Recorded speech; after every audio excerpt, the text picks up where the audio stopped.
অবশ্যই বাংলাদেশে সংখ্যালঘুদের উপর যে ধারাবাহিক নির্যাতন হচ্ছে, আক্রমণ হচ্ছে, ভারতে কেন পৃথিবীর কোনো প্রান্তে কোনো সুবুদ্ধি সম্পন্ন নাগরিক যে দেশেরই হন তিনি কেউ সমর্থন করছে না। এবং আমাদের দৃঢ় বিশ্বাস বাংলাদেশেরও সংখ্যাগরিষ্ঠ মানুষ বাংলাদেশে আজকে যে ঘটনাগুলো হচ্ছে এটা মর্মাহত।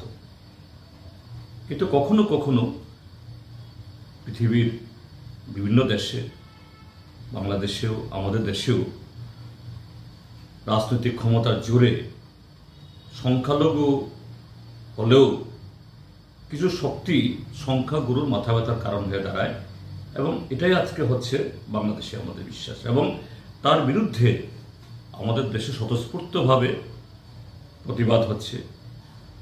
এবং বাংলাদেশের আক্রান্ত জনগণ, এটা শুধু আমি আক্রান্ত বলতে আমি শুধু এই ধর্মীয় সংখ্যালঘুদের কথা বলছি না, সেখানে সংখ্যাগুরু অংশের মানুষও যারা স্বাধীনতার পক্ষে, মুক্তিযুদ্ধের চেতনার পক্ষে, তারাও আক্রান্ত হচ্ছে। আমরা তাদের প্রতি সংহতি জানাচ্ছি। কিন্তু এর বিরুদ্ধে প্রতিবাদের নামে যা ঘটল গতকাল, এটা লজ্জায় আমাদের মাথা সারা বিশ্বের কাছে মাথা হেড করে দিয়েছে। এটা অত্যন্ত গর্হিত অপরাধ। আমরা তীব্র ভাষায় নিন্দা জানাচ্ছি। ভারতবর্ষের সংখ্যাগরিষ্ঠ মানুষ এই জাতীয় যে দুর্বৃত্তপনার পক্ষে নেই। বাংলাদেশের ঘটনার বিরুদ্ধে আমরা অবশ্যই প্রতিবাদ করব, কিন্তু এটা আন্তর্জাতিক রীতি নীতিকে লঙ্ঘন করে নয়, এবং একটা শিষ্টাচারকে উল্লঙ্ঘন করে এইভাবে অসভ্যতা নয়।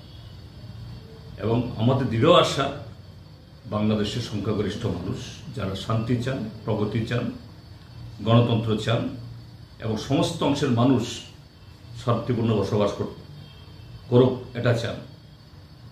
বাংলাদেশের মুক্তিযুদ্ধে এককভাবে কি সংখ্যাগুরু বা সংখ্যালঘু এরা লড়াই করেছে সকলে মিলে। এই ঐক্য শক্তি আবার মাথা তুলে দাঁড়াবে, এবং আমাদের দেশেরও সংখ্যাগরিষ্ঠ মানুষ আমরা শান্তি চাই। দু দেশের মধ্যে আমাদের সম্প্রীতির বন্ধন অটুট।